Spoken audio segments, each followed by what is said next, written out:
Ndị bi na Amudo Umuchi village na Ekwulọbịa kansụl ime obodo Agụata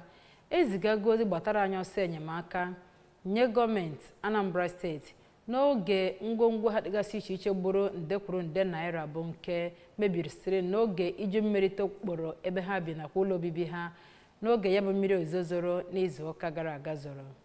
Dịka ndị bi n'ebe ahụ si wee kọwaa, iju mmiri ahụ bụ nke sitere n'etu onye ọrụ ngo ji ọrụ na Ekwulọbịa flyover nakwa okporo ụzọ a na-alụ n'ebe ahụ siri wee na-agba onyopa n'ịlụ tọpụ ebe ọwa ide mmiri si aga n'okporo ụzọ ahụ. Onye ọla bụ Chibụzọ Obidike gara ebe ahụ wee hụ ka o si mee maka ọrụ anyị.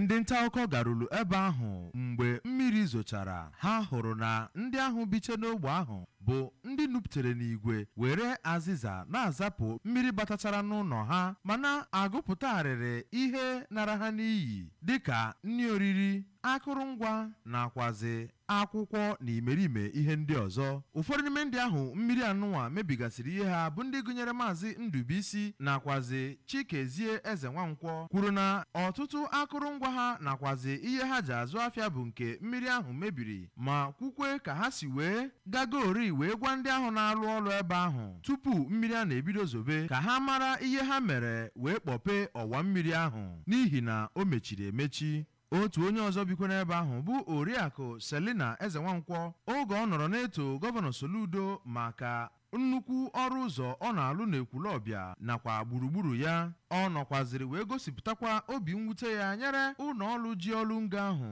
n'ihi na ha nehere anya n'ihe ha kwesịrị ime bụ nke ọ bụ ntaramahụhụ ya ka ha na-atazi kịta. N'ụsa nke ya, onye Public Relations Officer nke ụlọ ọrụ ji ọrụ ngo ahụ bụ Maazị Jonas Ezeobi nọrọ n'oge ahụ kwete na ndị ebe ahụ abịabugori wee kwuo na akpọchiri ọwa mmiri ha bụ nke ọ sara ha na ọ bụ maka ọrụ a na-alụ n'ụzọ ọwa mmiri ahụ bụ ihe mere o ji kpọchie akpọchi.